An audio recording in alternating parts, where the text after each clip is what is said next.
One.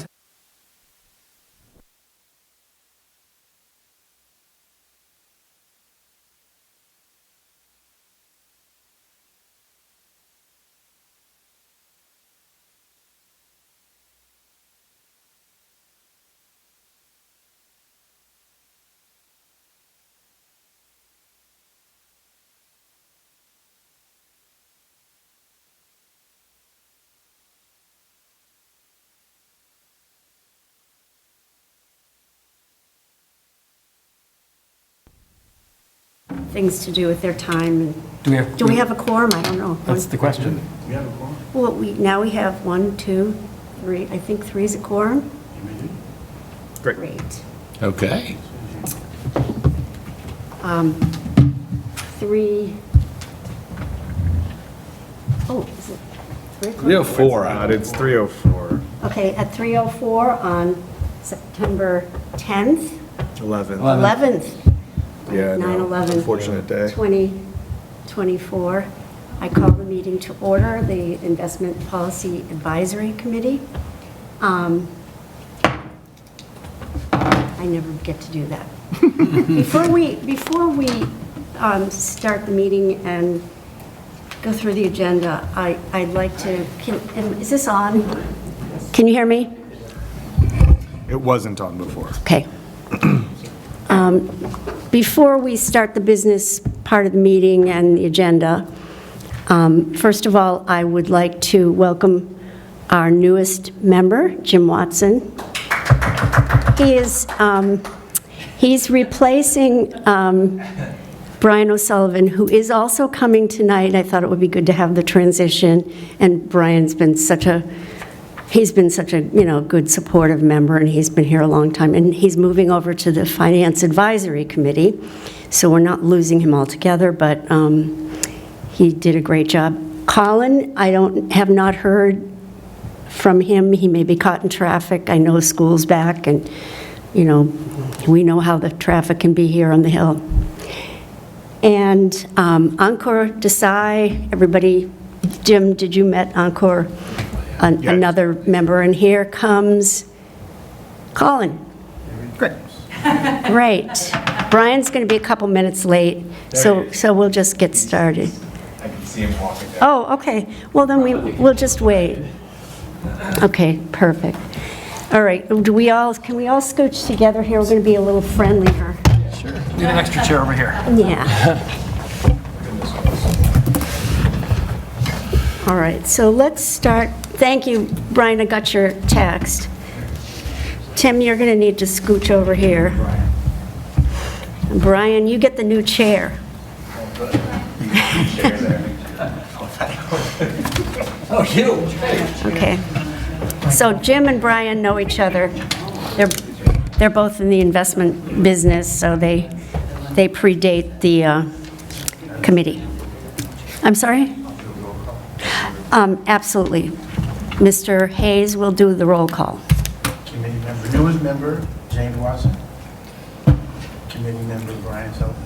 Here. Committee member, Timothy O'Hare. Present. Committee member, Colin Donahue. Hi. And committee member, Ankur Desai. Here. And Chair, Kate Greenberg. I'm here. You have a quorum. Thank you. I also wanted to take a couple of minutes. First of all, I wanted to welcome the person who is running for treasurer for the upcoming term, Martin Peterson. He is our public audience. And of course, everybody knows Victoria Lozzi, who is our representative from council, who attends the meeting as a liaison and was treasurer a couple people ago, so has a hand in lots of pieces of the business of the city.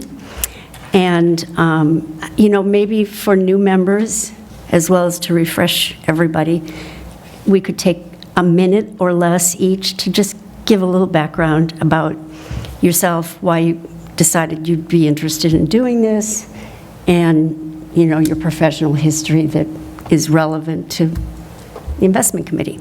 So why don't we start with Ankur? I'm Ankur Desai. I was a corporate attorney before I transitioned into investment banking. I moved to Palos Verdes about, I guess this would be 8 years ago, and sold my share of my investment banking firm to my partners, and so now I'm sort of semi-retired, but still am plugged into the investment community and wanted to give back a little, so here I am trying to help and advise. Thanks, Ankur. Colin? I'm Colin Donahue. I've been in Palos Verdes Estates since 1997, I think. And I retired a few years back from my job at Epson, where I was head of financial planning and analysis and corporate strategy. And same thing, I had kind of the thought to kind of give back to the community because I was retired and had time on my hands and thought you might need help. Great. Thanks. And Tim O'Hare? I'm Tim O'Hare. I've lived over on the Hill for about my 5th year here, so I'm the rookie. I moved here from in the LA from New York about 30 years ago. Spent my career in the entertainment industry at the axis between production and finance. Ran a private equity-backed entertainment finance company for a number of years, and also do asset valuations as a consultant. Brian O'Sullivan. I've been on the Investment Policy Advisory Committee since 2021, during which at the time I retired from about 40 years in the asset management business, working with pension plans, endowments, foundations, and helping manage their part of their portfolios. And it's just a great opportunity to get to know more about the city, the finances, the investments, as well as trying to sort of provide some expertise to a city that has been very good to me. So, Well, and our family. Thank you. And thanks again, Brian, for your service. You really have been a great contributor, and we will miss you. But we are welcoming our newest member, who I'm very glad has joined us. And Jim, I'll let you tell us about yourself. Sure, yep. Hey guys, Jim Watson. I'm with LPL Financial. I've been in the investment industry for 18 years. I'm currently a financial advisor. Spent a broad part of my career on the institutional side, working for a division of Wells Fargo, along with Brian. So I spent most of my career on the institutional side, calling on pensions, endowments, foundations. Moved over to the retail side about 5 years ago. Lived in the city since 2017. My wife is a teacher at Lanana Bay Elementary. We love the city, love to get back. Really enjoy being here. Victoria's right down the street. See her all the time. So I'm really happy, excited to work with you guys and meet everybody and just Great. get back. So. Great. And our representative from city staff is Ron Hayes. Ron, why don't you just take a second here and... I'm Ron Hayes. I've been with the city almost a year. Started as a tip. I became permanent about 6-7 months ago in the finance department.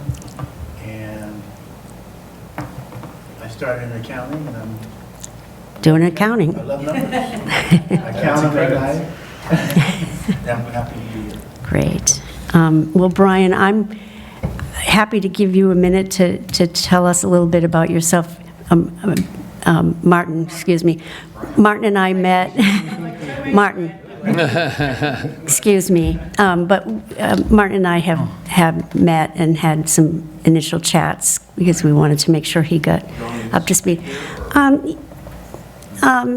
Yeah, just grab a chair there if you want, and Ron will show you how to turn on the mic. He's not official yet, remember, we still have to elect him.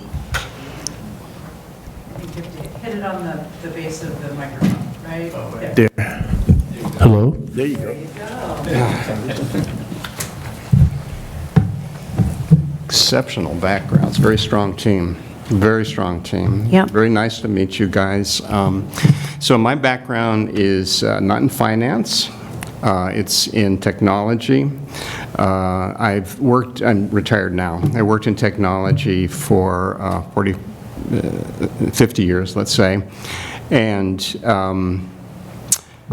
you started out in all phases of technology. When you start in technology, you start as a programmer, and then I have business skills, so I progressed from that point up to managers and managers of managers, and I ended up with very large teams. With the technology background, as I think most of you guys know, is that eventually as you go up the ladder, you become senior and executive management. The technology part of it goes away, and the business part of it is injected.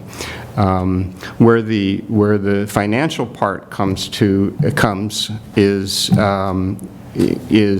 with the planning and the budgeting and the responsibility for execution to that, and the interaction with executive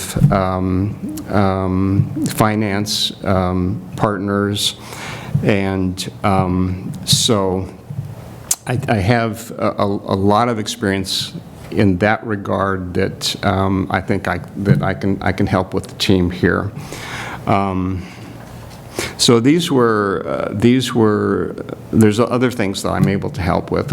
I ended up with very large organizations reporting to me, as much as, let's say, 143 people working for me, and the rigor of the planning and execution for that. I worked in aerospace, so there was, with those systems and with those business systems that are associated with those systems, there's a lot at risk in terms of planning what you're going to do and then executing what you plan to do. So, at any rate, that's just FYI in terms of my background. I asked for this job simply because I wanted to help. I love this city. This is an amazing city. And it's evidence in all of you guys who've shown sort of the same type of interest and enthusiasm to this role right here. And I think it's just wonderful, and so I'm happy to help out. Well, thanks very much, Martin, and we'll look forward to seeing you sitting up here next year, and I'll be sitting down there. You're not going to. So any questions? I'm sorry, Victor. Your backgrounds are exceptional, so it's just wonderful to see this strong team that you guys have put together, which was not easy to do. I know what it's like to have a team like this, and it's. I had teams. It was fascinating. It was fascinating work. I had teams. I had people working for me that were the only people. This is overstated because there's only a few like this, but I had people working for me that there were only people in the world that can do those things. And being technologists, they acted like they knew that. So, at any rate, thank you. Okay, I know Victoria wanted to say something. Yeah, come on. Yeah, absolutely. Yeah, we're all friends here. You usually sit up here anyway, don't you? I do, Can I stay but here? I am actually double booked. I'm actually triple Oh, yeah, booked. okay. Well, I know we only have you for a few moments, so you have the So I did, floor. but I wanted to come in, first of all, as always, so Victoria Lozzi, Mayor Pro Tem of the City Council, and former City Treasurer, as Kate said, like forever ago. I was the City Treasurer from 2017 to 2019 before I went on to City Council, which really was forever ago, right?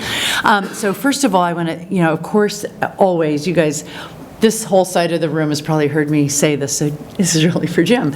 But, first of all, thank you. We're starting up a new fiscal year, and we're, it's funny because our fiscal year ends in June, and then July is completely packed, and then we go dark in August, and then really, I feel like it revs up in, like back to school. And it revs back up in September, so all the committees are getting going, and so I really just, as always, we appreciate the volunteers, and I think you said it really well, Martin. Everybody has this great expertise, but also just this appreciation and love for this community that we're so really lucky to live in. So thank you for that. Thank you to Brian for letting us move him to a different committee and being open to that. We kind of, we got to move people around sometimes, and so that we appreciated that. But we had Jim coming in, so we knew we had another super qualified person. So I will just tell you that, and you have a very full agenda. You really are. This is your back-to-school agenda. Yep, but we're going to blast through a lot of it. You are, I was like, oh my gosh, there's a lot on here. This is like a whole year's worth of work. So every single one of these things, important. We on the council, so just kind of delivering the message from the council. So we on the council really do want very timely reports. So I see you have something on here about when your meetings are going to be. I mean, we really like to see those quarter-end reports. I think the 45 days after a quarter end, because, if it gets too far delayed, then you're really looking at something that really, especially in the investment world, isn't really meaningful anymore. So, Wait a minute, I think $1.3 million interest is pretty meaningful. Yes, it is. No, I mean, but a report, no, just means somebody giving you a report of a holding, ages later. So, just keeping to timely reporting is super important to the council, so we kind of know what we're looking at. Of course, the broker question on here, always important. Do we really have enough money, enough business to spread around? And we've got, lots of people who are qualified, so you guys can interview those brokers and come to that conclusion. The thing that I always like to say too, and you guys have heard me say it before, is that in a city, a small, teeny little city like this, so remember, our entire budget is about 24 million-ish. And we have a very small staff. We have, if we were fully staffed, I don't know, 28 people in the police department, maybe another 25 upstairs here on the city hall, on this, I call it the upstairs staff. So we're a very lean organization, but we do compete. This is, every single one of you is a business person. The competition for labor right now is brutal, and it is more brutal in the public sector. So to have a compelling package of compensation and salary and benefits is a challenge for us. We can't pay people zillions of dollars, so we have to be able to attract them, and but so that said, though, there is obviously a lot of wage pressure out there. So when you're doing your work and you're supporting the city treasurer, Kate, or whoever is sitting in that chair, come November, but December. Well, no, after the November election, and then you're right. Then we'll rotate it in December. You're right. We do have a meeting in November. You're right. So, of course, and you see this in the investment report, we invest for safety, liquidity, and return. But do remember, as you're trying to strategize about where to be on the yield curve and where do we want to be, and do we, how much is short, what's our liquidity need, but how much can we go out a little more on the yield curve? Because picking up a couple $100,000 in interest is meaningful in this city. That's one or two people, and we don't have a lot of people. So just think of it in, we don't buy a lot of stuff in this city. It's really most of our budget is people. And so so think about that as you do your work, and understand just really how important that is to figure out, to manage the liquidity versus the return, and which I know Kate always has her eye on, and really understanding that incremental return matters to us, matters to our budget. So there's my pep talk for the day. Now I'm going to have to go to the other meeting I'm supposed to be in. Thank you, Victoria. But again, thank you, Kate, for leading the group for 4 years. Martin, we look forward to working with you, and always available if anybody has any questions or comments or anything. But Thanks, Victoria. Victoria has always been very attentive, and she always comes to the meetings, and we appreciate that. This is the one thing I actually know how to do. Thank you. Okay, all right, so I think the next thing is to approve the agenda. Is that right, Ron? Oh, public communications from the public. I think, Martin, you're our public, so we had you communicate. So I think we can move on to approving the agenda. Is that correct? Do we have a motion to approve the agenda? So moved. Seconded. All in favor? Aye. Aye. Aye. All right, good. So I might like to take some of this out of order, just in case we run out of time, I mean, I don't like these meetings to go on forever. I mean, I attend city council meetings that have definitely pushed midnight, and poor Robert, our videographer, can attest to that. They go on and on. So we try to make this an hour to an hour and a half. We may go a little over, but we'll try to be efficient. So I think the biggest item on the agenda here is under new business, item 8, which is reviewing the quarterly report for June. And in the annual report, generally these are quarterly views. We don't do a lot of year-to-date, but once a year when we do the June report, which is the year of our fiscal year ends in June, we try to do some good year-over-year comparisons. And there has been a lot going on this year, as all of you who are in the investment world can attest. I mean, it's head-spinning to look at the news every day and decide whether jobs are up or jobs are down, inflation's up or down, and where treasuries are headed. I give a lot of credit, actually, to the Fed for keeping us as even a keel as they have. So my hat's off to them. Anyway, so I don't know if all of you had a chance to look at it. I tried to get it out after it was posted. I can't send it out mass without having the public have it, so I apologize for that. But take a minute, if you haven't, just to peruse it. I can tell Colin read it, but not everybody may have. I read through it. Okay, great.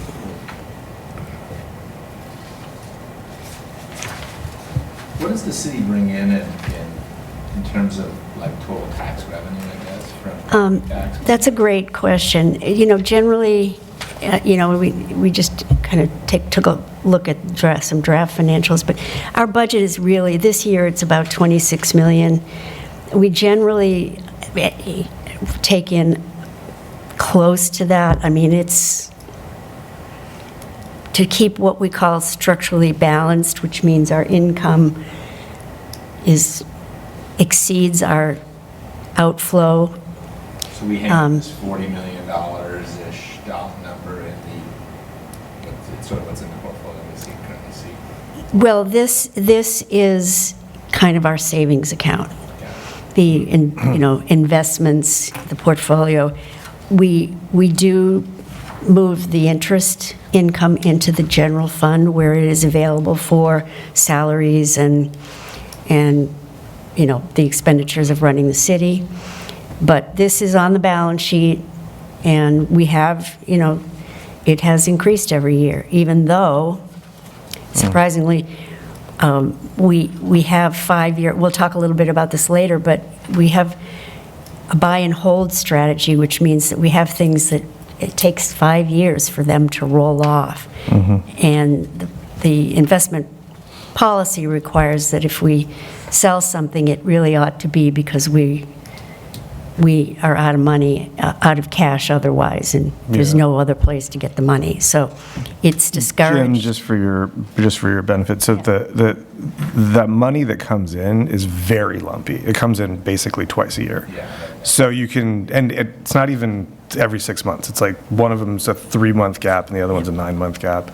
So the danger of actually running out of liquidity is somewhat should inform our decision-making process. Absolutely. That's why safety, not losing our investments, liquidity, number 2, and then return on investment, which is kind of upside down from the way a lot of us think about managing personal portfolios. I mean, if we have a savings account and we think, we can afford to, we look for those high returns.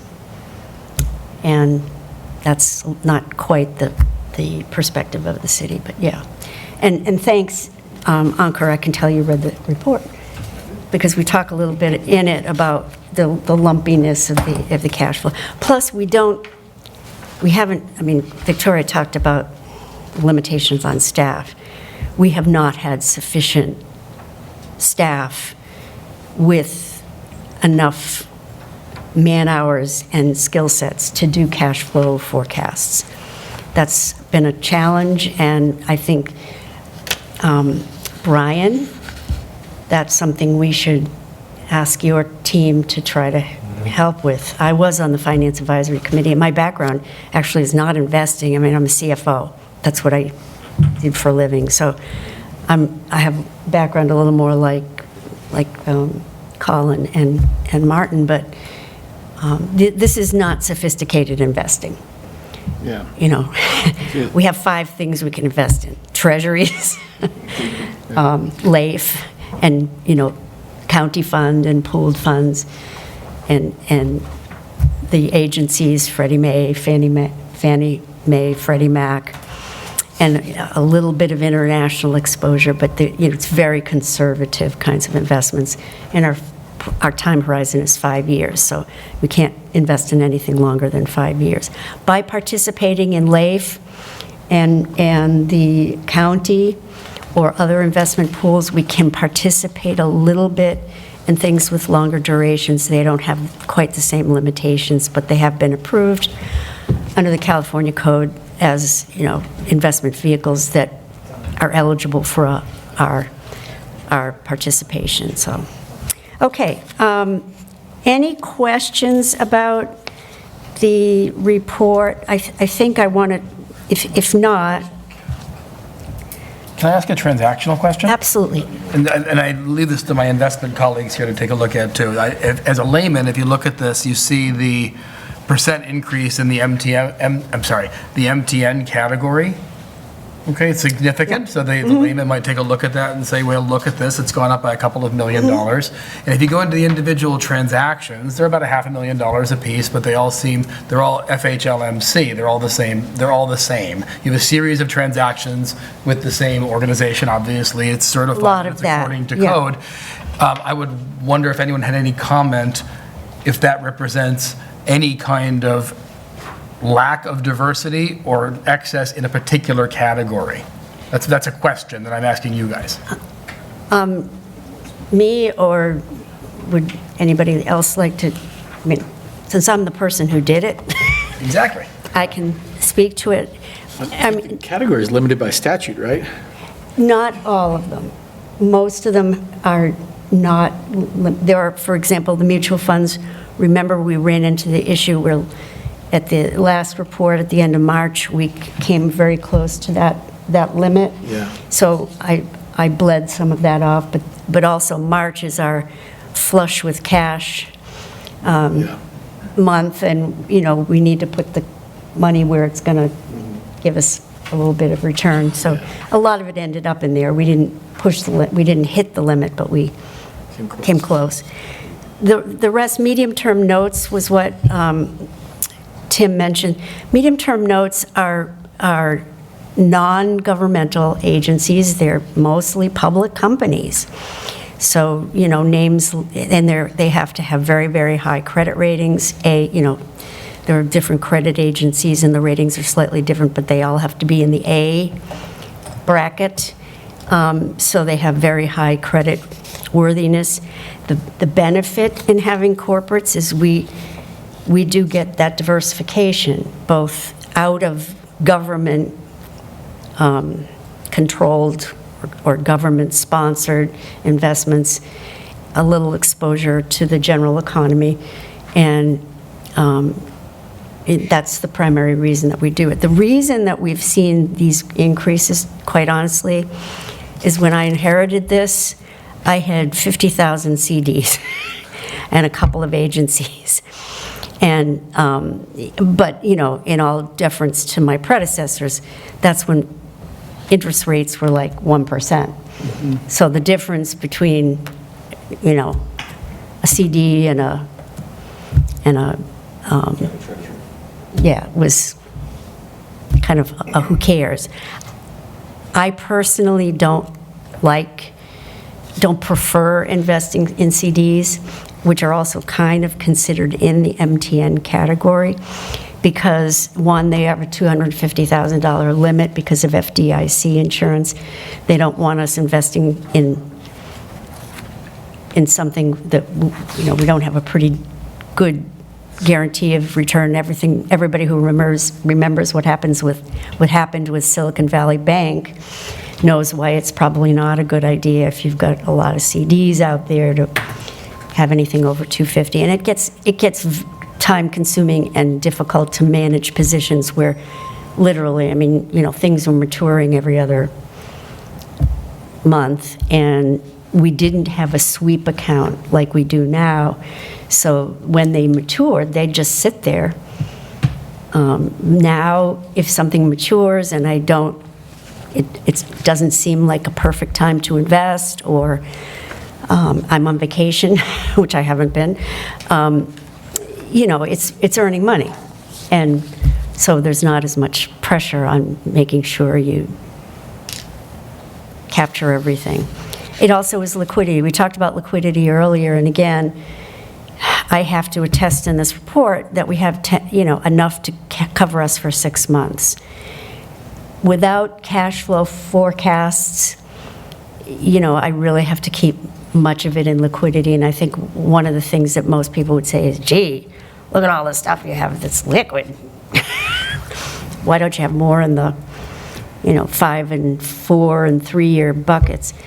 And the reason is exactly, we have to have that liquidity available. We don't always know, we can't predict. Things do happen in cities, and we have to be prepared for, the unknowns, but we haven't even really done a great job here of getting a handle on our knowns. What are the recurring things? What are things that are pent up? Public Works and capital are probably the biggest variables, and they're significant expenses. The cost of weed abatement and landscaping and tree management and the capital it costs to support that, plus the capital to support a police department. You've got multiple vehicles, you've got all kinds of radar equipment and dispatch equipment. So those things aren't cheap, and they're not like payroll. Every month, payroll's about the same, except maybe December you get a couple bonuses.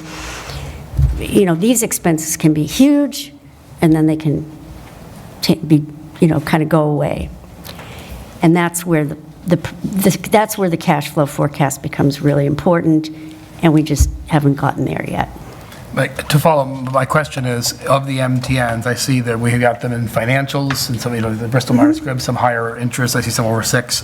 But there's just a number of transactions with, Fannie and FHLMC, and I'm asking specifically about the number of those transactions versus the corporates in there, and whether that is... Yeah, I think that's a good question. I don't feel that we have overexposure in an agency, given the fact that they are so risk-free. The reason you diversify, I guess if the federal government implodes, Fannie Mae and Freddie Mac are both going to go down. So I don't personally feel that, and there were in the FH, Federal Home Loan Board, has more offerings. So you kind of go for what are the attractive offerings, and I don't really distinguish that much between whether it's Home Loan Board or any of the others. Thank you. Tim, are you just asking is the amount of transactions in that particular asset class? Not inside the asset class. But one agency, yeah. Just because you're seeing a lot of them listed here as MTNs, yeah. Well, no, there's a lot of MTNs, but the FHLMC and as opposed to the Bristol-Myers Squibb and the Wells Fargo, we got some financials in there as well. So there's a lot of those transactions, if you look at this, and just discussing it. Yeah, no, and it's a good question. Yeah. At the end of the day, I wouldn't call them, they're just not that risky of them, but I guess for just diversification. As a newcomer looking at it, I look at it and go, okay, it's pretty, in terms of risk, it's pretty benign, right? We're just trying to find some good yielding. We all know these companies, obviously, right? So to me, it's kind of like it's pretty plain vanilla when coming from looking at portfolios, right? So the size of the transactions, I guess, that's always, would reduce the number of purchases here, but we do need something to roll off, so that would probably be part of it. We've had, quite a few things mature. Well, that was the decision we talked about over the last year, was Yeah. trying to get into some of the higher yield things Yeah. within reason. Yeah. As rates come down, though, the further that we're allowed to go out, as closer to the top of the curve, is where we're going to find better yields for us, right? Again, as a new person, Well, I'm still catching up on what we need to have liquid and peel off and all that at the right time, right? well, That's the balance. yeah. I completely agree with you. Yeah. And higher yields are definitely better. Well, right, and I think, Access to cash. But we know Wells Fargo is not going to default in their bond. We know Exxon and Schwab, and these are just the corporations like that are Yeah. not going to default, right? Right. We know that the federal government should not default, and if they do, we're all in the hell of a lot. yeah, we got worse problems, and, yeah. These are government-sponsored Right. banks that are issuing debt, Right. not government-guaranteed banks. So you could default, but the odds are it's Very not low, good. yeah. And the yields are pretty high on them. And the Yeah. other thing is, you took a look, so many of them are callable Yeah. within the next Well, and year. I want to talk about that, because one of the other things we did was, some of it is availability. What is out there that you can invest in? Who's raising money? And the Home Loan Board was raising money. And their rates were very attractive. So I generally prefer non-callables, but we've had a very unusual period in investment world where we've had an inverted yield curve, which means shorter-term investments are paying more than longer-term investments. And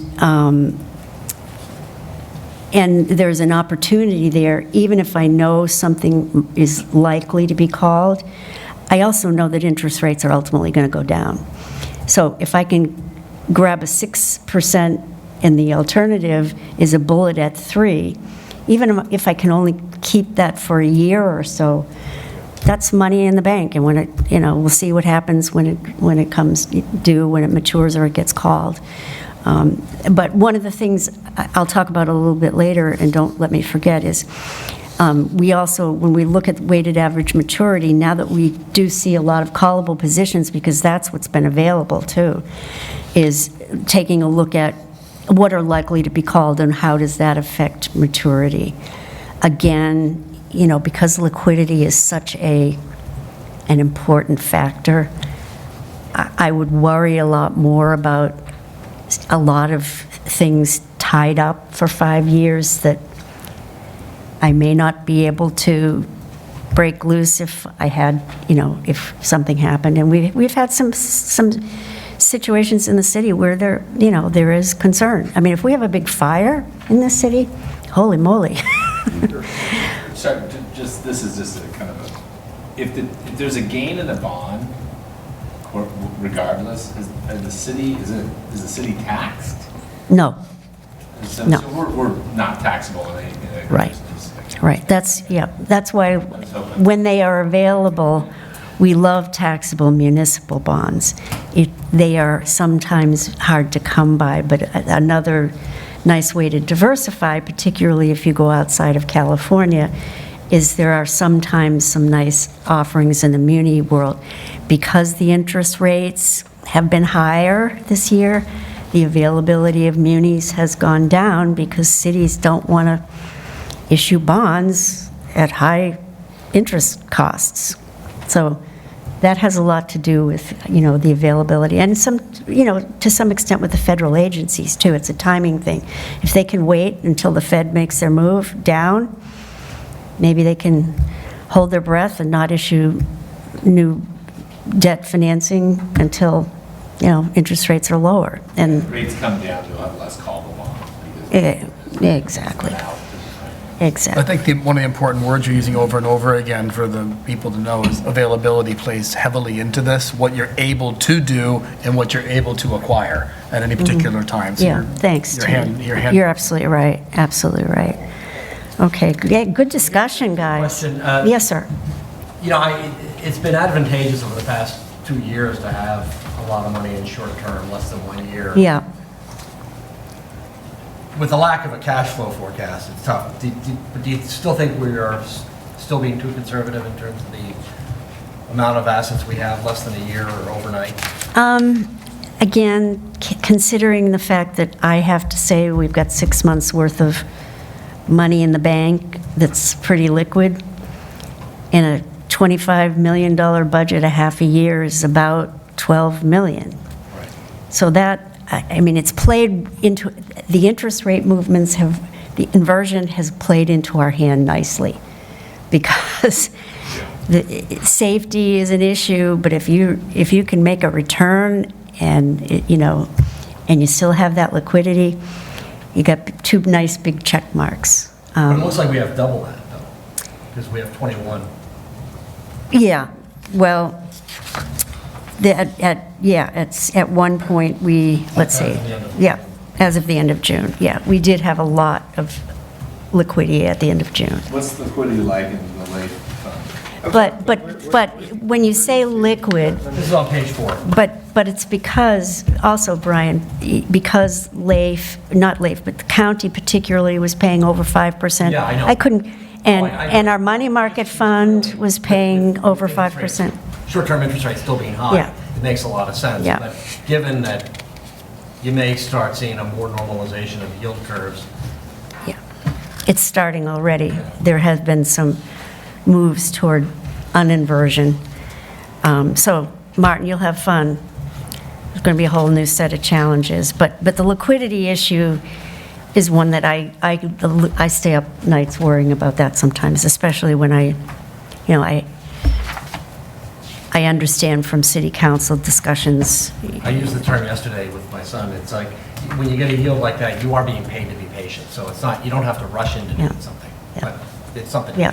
Well, and I have tried over the year, all things being equal, I have tried to move more money into the longer-term buckets, even though they may be callable. Again, it's availability. If it's 5 years, it's paying well, you know, maybe it won't get called because those longer durations are not, you know, they're not yielding as much anyway. So, you know, how low does the Fed go? And if you've got something in there at 3.5% to 4%, you know, maybe it'll hold. Maybe it won't get called.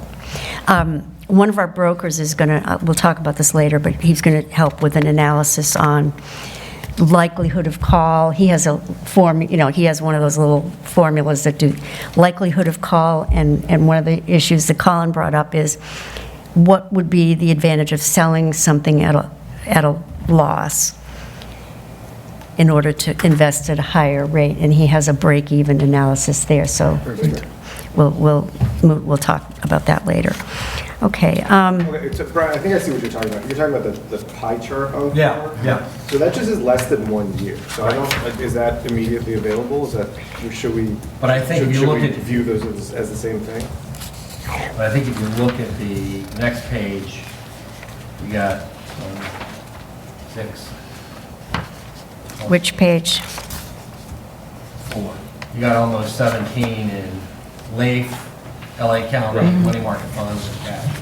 Okay. So of that 21 million, 15 million is still in cash. Yeah, okay. Right. And, It's funny, if you exclude the cash, it looks like a pretty well-balanced ladder Yeah. portfolio on the other side. Yeah. Yeah, so. but, you know, it's not sitting in the checking account Right, either. I mean, it's earning money, and it is available for investing as things change in the market.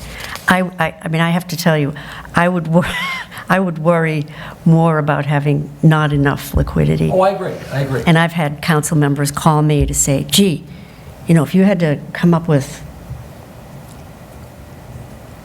in the tens of millions, what would we do? So those are not conversations I like having. I don't, you know, there's nothing we foresee right now, but, you know, we do know there's some. Concerns that there was too much liquidity at one point. Yeah.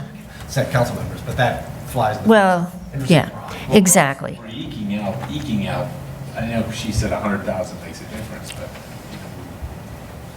the balance is hard here to find these equity.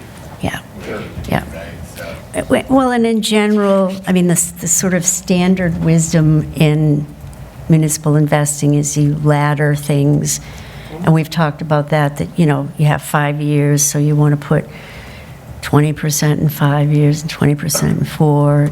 If you have enough, and if that gives you enough liquidity, what we have never been able to do really is time maturities to match our cash flows, because we just don't have enough information on that. The cash flow model would help, Can I ask even what is rudimentary. possibly a stupid question? No. So, I mean, if we had some sort of emergency, these things, even if, you don't have to hold everything to maturity, right? You can still sell the You can, securities. if it's an emergency, absolutely. You might sell it at a loss, but. Yeah, still- exactly, but sure. It's not you're down ideal, 10%, it's not 12, optimal, 15%. but it's There's not a, there's a No. liquid market for them. Yeah. Exactly. It's not forbidden, yeah, and the good news is that these things are, they're not hard to get rid of. CDs are a little hard to, there's a little tough secondary market for a 5-year I CD. guess I would think that, like, just because of that, I would think that in the balance of return versus liquidity, I would kind of be prejudiced towards return. Yeah. Because in an emergency, you still have your rating A fund, you still have Yeah. securities. I Right, mean, when rates shot up, even bonds like this lost value. sure. Of course. And But nobody again, wants it's to- still liquid, and by the way, really sought after in Yeah, terms of the bonds. Because they were not as hurt or as long Yeah. duration bonds. And I think, Ankur, I think that rationale probably does apply when the short-term rates are not where they have been. Right, yeah. In normal world, Decision, I Yeah. think that's- in normal world, yes, you would go for the laddering, and if the rates are really attractive out 5 years, maybe you do take a little bit of a chance, but when you can make the same amount of money Of course. in your short-term stuff, Then you get the best of both. The LA County, is that like, you just call them and say, we need the 10 million? yeah, I mean, there's a process, I mean, but, Right, but that's like. 3-day liquidity or something. yeah, Probably have a couple days, yeah. You're It takes a getting couple interest. days, yeah. Right, okay. yeah. So, so LAIF and LA, the LA County and the money market funds, those are all instantly Those are ready to available. go. They're almost as good as having it in the checking account. Actually, the money market fund is, now we have the same fund in our checking account, which is one of the new sweep account, Yeah, yeah. that's convenient. Oh, it took a while. I mean, we went through a bank transition where Union Bank was bought by US Bank, and anybody who's ever done operational finance knows changing banks it's like getting divorced or something. It's really awful, and we did not have fun, and they did not do a very smooth job, but they have really good people, and it's better now, but I mean, if it hadn't been for their level of attentiveness and service as their IT systems imploded, I would be out that window. Okay. I think somebody made the point about the timing of cash flows, and I think if you look at page 5, this is a pretty good indicator of what happens with the portfolio as funds come in and go out of the portfolio. And of course, we're talking mostly about the liquid stuff, but June, as I said, is always, we're fairly flush with cash. March is generally pretty good. In December, we go really low in September. And that's where we're getting down to, we have big expenditures in the first quarter of the fiscal year in July. So we get a lot of money that goes out. And that's, as Ankur said, there's 9 months between property taxes in April, and then when you get them in December, whereas between December and April, it's kind of boom, boom. So you can see that that pattern really reflects the cash flow of the city, the trend. Are we at that number? Not quite yet. I'm assuming we're going to start spending here for 9/30. Last year, 9/30, we were about like 40 or 35, is that what it is? Right? Yeah. So I'm assuming we're going to start spending right now because we're at 41ers, right? So, Well, yeah. yeah. That was as of June. Yeah, as of June. And we made our big expenditure, it came down in July because we made the big expenditures to CalPERS. We make our annual payments to CalPERS both for the next year, what we anticipate the current year's pension payment to be, and the payment against the UAL, or the liability for past service, the unfunded liability that CalPERS loans us money to pay for. And so we make both those payments in July, as well as all of our insurance, our workers' comp liability, property, because we save, otherwise we'd pay more interest, so we get a... So we're in a better place than we were. Yeah. So, yeah, absolutely. Okay. Do I get, unless anybody has any edits, and I do encourage, because this is, again, we don't have a lot of people on board, and I'm generally, I mean, I always had my people review my reports before I went to the board with them. So if you find a math mistake, it's not going to make me feel bad if you find it. I try to really check and double check, and I'm an old bean counter, so, but, I have caught my own mistakes at times, and don't like when that happens. Okay, I guess, do we have a motion to approve the report and submit to council? I make the motion to approve the quarterly and annual report. I second. All in favor? Aye. Any opposed? Passes. All right, let's go back to, I think, on old business.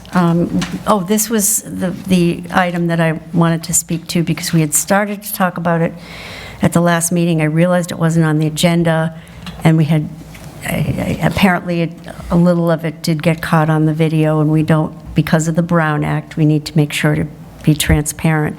But we talked about the fact that I wondered why we had an independent appraisal of our securities done by the auditors. They select a sample of our investments, and they go out to a third party and test the market value. We get the market values from our custody bank, from U.S. Bank. I would think that would be good enough, but apparently not. And I had a discussion following that with the auditors, and that is a standard procedure, apparently, and they have done that in the past. With portfolios in the private sector, you do have to have those appraisals, because then you've got a lot of things that are not necessarily easily marketable, and you have a whole different philosophy of investing money. So that was my question, because I thought, gee, why are we spending money doing that? If Fannie Mae, really, is that hard to get the market value of? Can't you just dial up Fannie Mae? But, I guess it's more scientific than that. Okay, item 2 on old business. We talked about this a little bit last time, and, the main reason to put this on here, Ron, is I need help from staff to get this on the council agenda. Victoria had made a comment, and the reason that we have this meeting in September now instead of August, which is when it would be normally held, is because the city council is dark. If the city manager permits, and if vacations can be scheduled around, we can do the meeting in August. I think we should still leave that timing there, unless you want to move it to September. If we move it to September, then we need a procedure to get this report to council sooner without having, a meeting. I think that's the issue, because we are supposed to send it to them, within 45 days is the ideal. So we had talked about, sending it to staff, to the city manager, who would then send it to you. You would all comment, and then it could be placed on the council agenda within that 45-day window, It's 45 days of what date? as of the end of a quarter. Okay, So, that being, so within 45 days of September 30th? yeah, so Okay. So we have to the next one would be November, and it's scheduled, for I think, for November 13th. They're out So there. it'd have to go out like Yeah. August 15th or something. Yeah. So what I need from staff, Ron, is I need a resolution. I can talk to Kerry about that August date.